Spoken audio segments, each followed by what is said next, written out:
Hola a todos, yo soy el profesor Pedro Pierlucini del Departamento de Fisiología de la Facultad de Medicina de la Universidad de Salud. El tema que vamos a discutir en este apartado es relacionado con los receptores nucleares, los receptores asociados a proteína G y la vía del AMP cíclico. Sin más preámbulo, comenzamos. Primeramente, como lo discutimos en el primer segmento, hay moléculas de señalización celular que son liposolubles. Estas moléculas, por lo general, son derivadas del colesterol. Y es así como se pueden fabricar muchísimas moléculas con prácticamente el mismo núcleo químico. Se fabrican, por ejemplo, el cortisol, el estradiol, la testosterona, que son las que se denominan las hormonas esteroideas. También tenemos otro tipo de moléculas liposolubles, por ejemplo, las hormonas tiroideas, que también son compuestos liposolubles.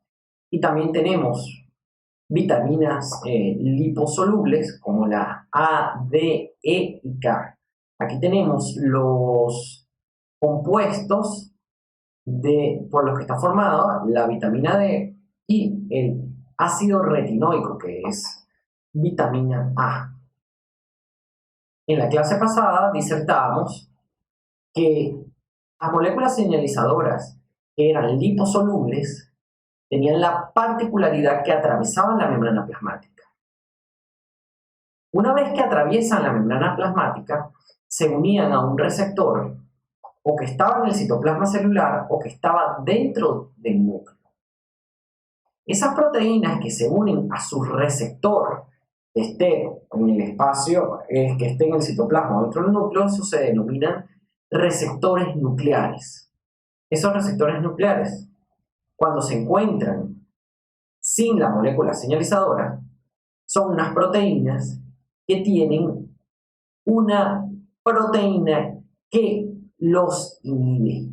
Una vez que llega la molécula señalizadora, esa molécula señalizadora se pega a su segmento específico en ese receptor nuclear y cambia la configuración tridimensional de ese receptor nuclear, haciendo que esa proteína que lo mantenía inhibido ya no tenga una afinidad hacia él. Al ya no tener afinidad hacia él, hay un cambio de configuración tridimensional de ese receptor que hace que sea llevado hasta el núcleo a través de los mecanismos que estudiamos cuando vimos transporte nuclear. Ese receptor, unido a su molécula señalizadora, va hacia sitios específicos del ADN, que pueden ser, por ejemplo, los segmentos denominados enhancers, o segmentos activadores o inhibidores en su efecto en el ADN, en donde, en el caso de que sean segmentos activadores, reclutarán a proteínas coactivadoras que a su vez se comportan como factores específicos de la transcripción. Por supuesto, generarán el reclutamiento de factores generales de la transcripción. Es decir, que las moléculas señalizadoras liposolubles tendrán una influencia directa sobre la expresión genética de la célula, ya sea aumentando la expresión de algunas proteínas o inhibiendo de otras. Tenemos entonces, como mecanismo general, la primera respuesta, la molécula señalizadora se une a su receptor nuclear, el receptor nuclear es importado hacia el núcleo, donde establece su relación con el ADN y cambia la expresión de proteínas de la célula. Esas proteínas de la célula pueden generar el cambio o la activación de otros genes que no están directamente activados por estos receptores, sino que ya son directamente activados por el producto de los primeros genes, que generarán una respuesta secundaria, y así sucesivamente. Con esa respuesta o ese cambio de expresión genética de la célula, obviamente cambiará su comportamiento. Vemos nosotros en esta animación cómo la molécula señalizadora difunde a través de la célula y se une a su región específica en el receptor nuclear.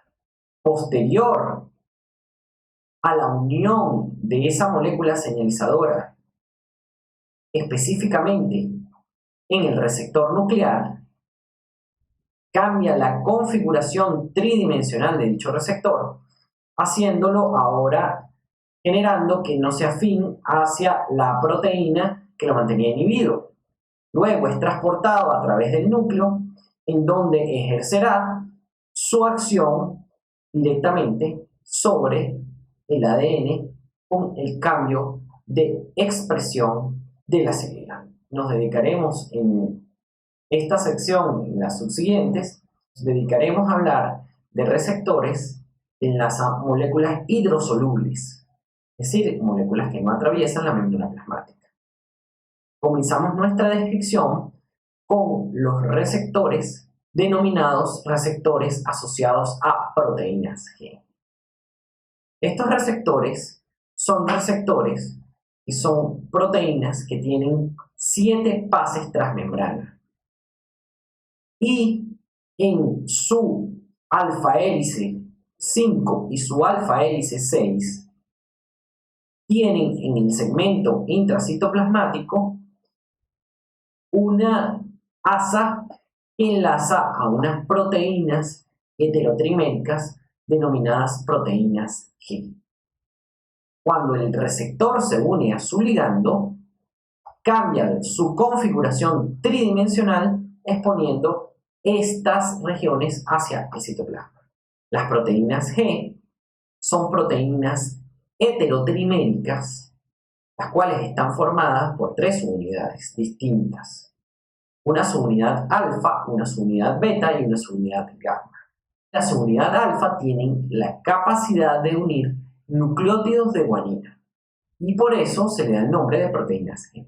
Vemos nosotros que el receptor asociado a proteína G, que también se le denomina receptor serpentínico, porque si vemos esos 7 pases transmembrana es como si fuese una serpiente. Esos receptores serpentínicos o metabotrópicos, como también se les suelen llamar, cuando no están unidos a la molécula señalizadora, tienen este tipo de configuración. Si observamos aquí, a nivel de la parte intracitoplasmática, vemos que alfa hélice 5 y la alfa hélice 6 están en una configuración establecida que no tiene afinidad por la subunidad alfa de la proteína G. Cuando llega la molécula señalizadora, cambia la configuración tridimensional del receptor y ahora expone los segmentos de la alfa hélice 6 y de la alfa hélice 5 que encajan perfectamente sobre la subunidad alfa de la proteína G. Al realizar este cambio, la proteína G también cambia su configuración tridimensional. Tenemos el receptor serpentínico y tenemos la proteína G, donde la subunidad alfa está unida al GDP. Una vez que la molécula señalizadora se une al receptor, expone la alfa hélice 5 y la alfa hélice 6. Ese cambio tridimensional en el receptor lo hace afín a la proteína G. Esa proteína G se une a ese receptor y el receptor emerge como un GEF, es decir, como un guanine exchange factor o un factor intercambiador de guanina. ¿Qué hace? Intercambia el GDP que está unido en la subunidad alfa por GTP. Al hacer el intercambio de GDP por GTP, la proteína G cambia su configuración tridimensional, separándose la subunidad alfa de la subunidad beta gamma. La subunidad alfa pues tiene acciones catalíticas sobre proteínas blanco. También la subunidad beta gamma tiene acciones catalíticas sobre algunas proteínas blanco. Aquí tenemos ejemplificada como la subunidad alfa va hacia la proteína blanco, puede ser activándola o inhibiéndola. Posteriormente a esa subunidad alfa, mientras ejerce la acción sobre esa proteína blanco, llega otra proteína llamada RGS. Esa RGS sería el acrónimo de Regulator of G-Protein Signaling, es decir, regulador de la señal por proteína G.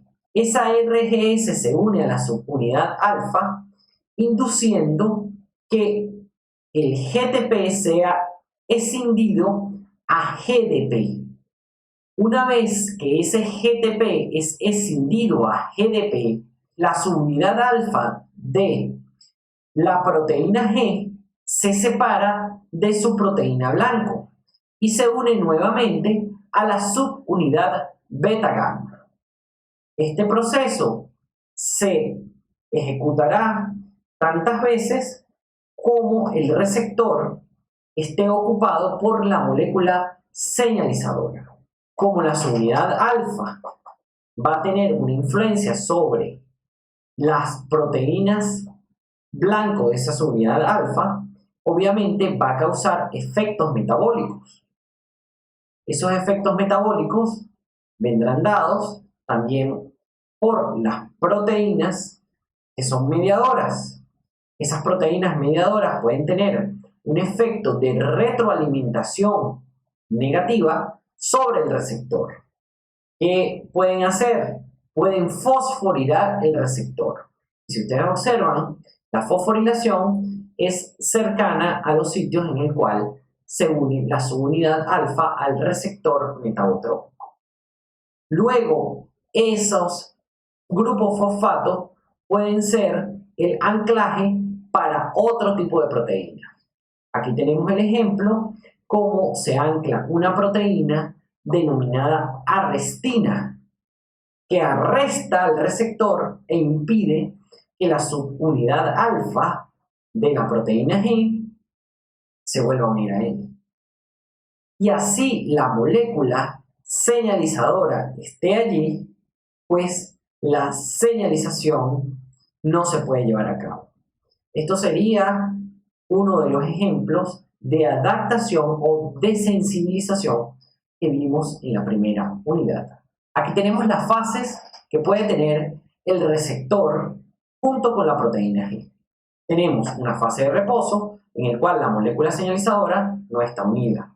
Al no estar unida la molécula señalizadora, obviamente, no está unida la proteína G.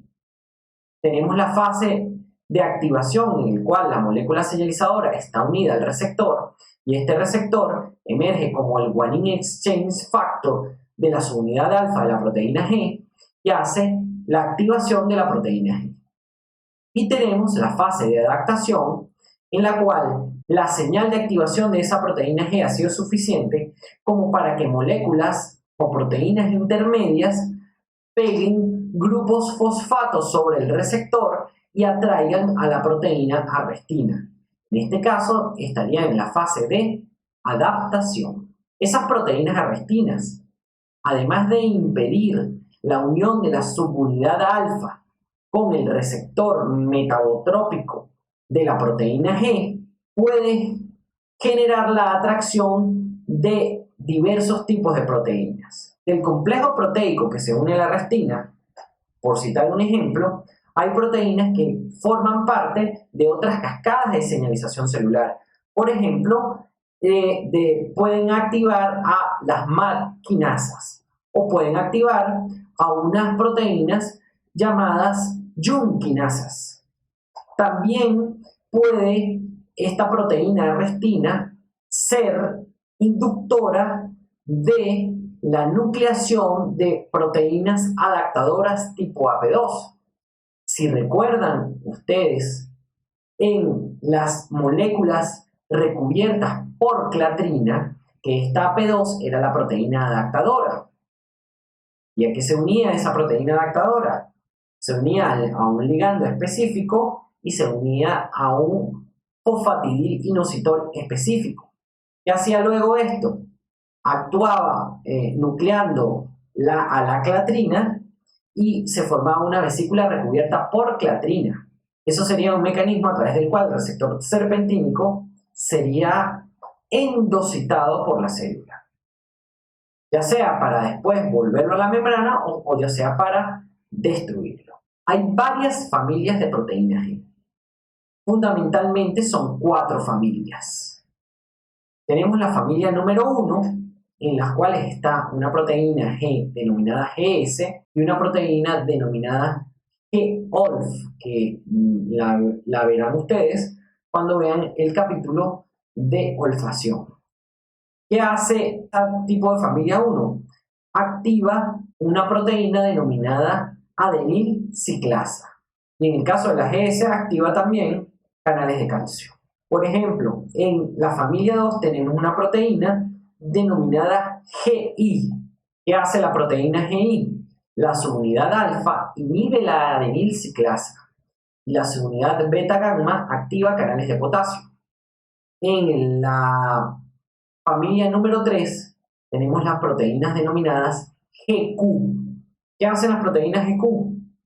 La subunidad alfa activa una proteína denominada fosfolipasa C beta, que generará unos mecanismos de señalización celular que veremos con mucho detalle en el próximo apartado. Las clasificadas con la familia número 4 son proteínas que la subunidad alfa activa unas proteínas denominadas RHO, que veremos en el apartado número 4. Vemos entonces que hay diferentes tipos de proteínas G con diferentes acciones sobre la célula. Tenemos aquí esta animación que nos resume todo el mecanismo de funcionamiento de la proteína G. ¿Qué observamos en este mecanismo de funcionamiento de la proteína G? Vemos cómo la molécula señalizadora se une al receptor y el receptor cambia su configuración expresando en el lado intracelular los dominios transmembrana número 5 y número 6 que se unirán a la proteína G heterotrimérica en su subunidad alfa. Dicho receptor actuará como un factor intercambiador de guanina, activando a la proteína G, intercambiando de GDP hacia GTP. Ese GTP hará que la subunidad alfa se active y pierda la afinidad tanto por el receptor como por la subunidad beta gamma. Luego, esa subunidad alfa y subunidad beta gamma activada, dependiendo de la familia de la proteína G, irá hacia sus proteínas target. Luego, la proteína target, obviamente, se activará y activará otras proteínas mediadoras que generarán los cambios finalmente en la célula, los cambios de comportamiento en la célula. Luego, esa proteína G será inducida por la RGS para que escinda el GTP y lo convierta en GDP. Nuevamente perderá su afinidad, nuevamente esta proteína G se unirá a la subunidad beta gamma, formando la proteína G heterotrimérica para activarse en un nuevo ciclo.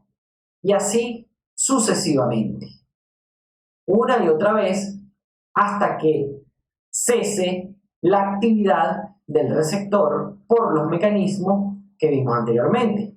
En este caso se expresan a través de una fosforilación que formará anclajes para una proteína denominada arrestina que impedirá la unión de la subunidad alfa de la proteína G al receptor. Tenemos nosotros entonces que en la célula la acción dependerá de la proteína G que tenga ese receptor asociada y cada receptor será específico para una proteína G. Por ejemplo, aquí tenemos un receptor que está asociado a una proteína GI.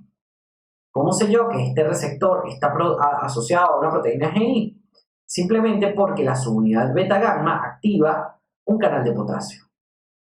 Al activar ese canal de potasio, pues habrá un cambio en el potencial de membrana de la célula en donde incida esa molécula señalizadora. Esta es la configuración molecular general de los receptores M2 que se encuentran en el corazón. Y por la acción de esa subunidad beta gamma sobre el canal de potasio, cambia la polaridad de la membrana de la célula muscular cardíaca, haciéndola más negativa, disminuyendo de esta forma la frecuencia cardíaca, por el mecanismo que ustedes verán cuando se discuta esto en la sección de cardiovascular. A su vez, en este sistema de proteínas GI, la subunidad alfa irá hacia una proteína denominada adenilciclasa, inhibiéndola. Ese es el mecanismo de esta proteína denominada GI. Otro receptor serpentínico que esté asociado a una proteína GS inducirá la activación de esta subunidad alfa, y esta subunidad alfa se unirá a una proteína activa que puede ser la adenilciclasa. Esa adenilciclasa convertirá el ATP en una molécula intermedia denominada AMP cíclico. También esta proteína puede ser una proteína GQ que activará a una proteína, a la proteína G, que incidirá sobre la proteína denominada fosfolipasa beta, que convertirá un lípido de membrana, que sería un fosfatidilinositol 4,5-bifosfato, lo convertirá en fosfatidilinositol 1,3,5-trifosfato y diacilglicerol. Pero eso lo veremos en nuestro próximo apartado. La subunidad alfa de la proteína GS interactuará con una proteína que tiene 12 pases transmembrana denominada adenilciclasa. Cuando la proteína G unida al GTP con su subunidad alfa se une a esta adenilciclasa, esa adenilciclasa atrapará el ATP que se encuentra en el citoplasma en esta región y lo convertirá en una molécula que se denomina AMP cíclico. Ven ustedes cómo se forman unos enlaces fosfodiéster entre la posición 3 de la ribosa con el carbono 5 de la ribosa. Ese AMP cíclico emerge como un segundo mensajero, ya que el primer mensajero sería la molécula señalizadora que incide sobre el receptor serpentínico. A su vez, hay una proteína denominada fosfodiesterasa que elimina este enlace fosfoéster y devuelve a la molécula a ser 5-AMP a través de un proceso donde se le agrega una molécula de agua. En este estado, el 5-AMP no es activo, es decir, que ese 5-AMP no es un segundo mensajero. Ese AMP cíclico, cuando es formado por la adenilciclasa, se une a una proteína que se denomina proteína quinasa A. Esa proteína quinasa A está formada por 4 subunidades. 2 subunidades que son reguladoras y 2 subunidades que son catalíticas. El AMP cíclico se une a las subunidades reguladoras de la proteína quinasa A. Cuando el AMP cíclico se une a esas unidades reguladoras de la proteína quinasa A, cambia la configuración de esas unidades reguladoras, haciéndolas menos afines de las unidades catalíticas. Entonces, las unidades catalíticas quedan libres de esas unidades reguladoras. ¿Qué hacen las unidades catalíticas de la proteína quinasa A? Tienen la capacidad de pegar grupos fosfatos provenientes del ATP a otras proteínas, activándolas o inactivándolas, como vimos en la primera clase. Aquí tenemos el ejemplo cómo esas subunidades catalíticas de la proteína quinasa A se van al núcleo y activan a una proteína denominada CREB. Esa proteína se une a otra proteína denominada CREB binding protein o proteína que se une a CREB. Ese complejo de la proteína CREB más la proteína que se une a CREB se unen a una región específica en el ADN que emerge como un enhancer o un activador de la transcripción de un gen que se denomina CRE. Ese CRE es el acrónimo de CMP Response Element o elemento que responde al AMP cíclico. Cuando todo esto está formado, pues obviamente esto emerge como un factor específico de la transcripción que reclutará a mediadores que lo pondrán en contacto con los factores generales y se producirá el cambio en la expresión genética de la célula. Aquí tenemos nuevamente la vía en donde el AMP cíclico se une a las unidades reguladoras de la proteína quinasa A y la proteína quinasa A adquiere la capacidad de fosforilar a otras proteínas, entre esas la que ya hemos hablado. Para resumir la vía del AMP cíclico, tenemos esta animación en la cual observamos a la proteína G activada que se une a la adenilciclasa. La adenilciclasa atrapa el ATP, lo cicla, volviéndolo AMP cíclico. Ese AMP cíclico difunde en el citoplasma y se une a las subunidades reguladoras de la proteína quinasa A. Al unirse a las subunidades reguladoras de la proteína quinasa A, cambia la configuración de la proteína, liberando las unidades catalíticas. Las unidades catalíticas ahora adquieren actividad catalítica y empiezan a fosforilar proteínas, entre ellas la CREB que anteriormente hablamos, que se unen a su proteína de unión a CREB y que se va hacia una región específica del ADN denominada CRE, e induce la expresión de genes. Y es así como esos segundos mensajeros interaccionan cambiando el patrón de expresión de la célula.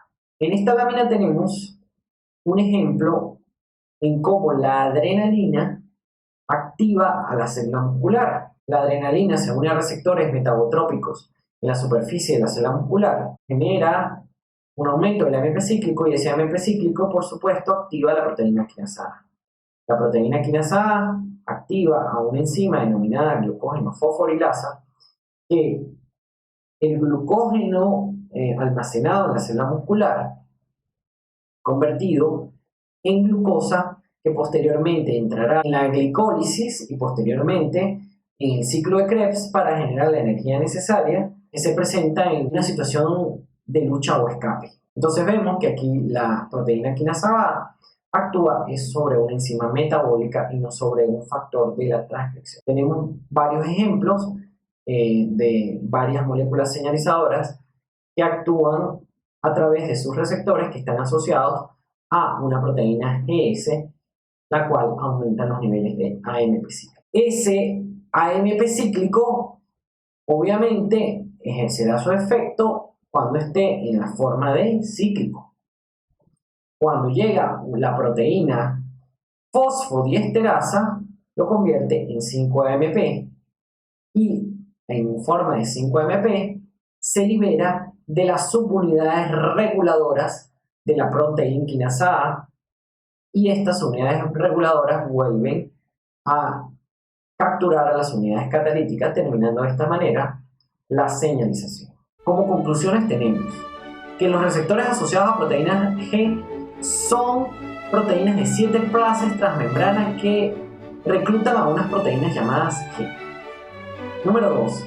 Las proteínas G son proteínas heterotriméricas compuestas por una subunidad alfa, una subunidad beta y una subunidad gamma. Número 3. La subunidad alfa de la proteína G tiene capacidad GTPasa. Número 4.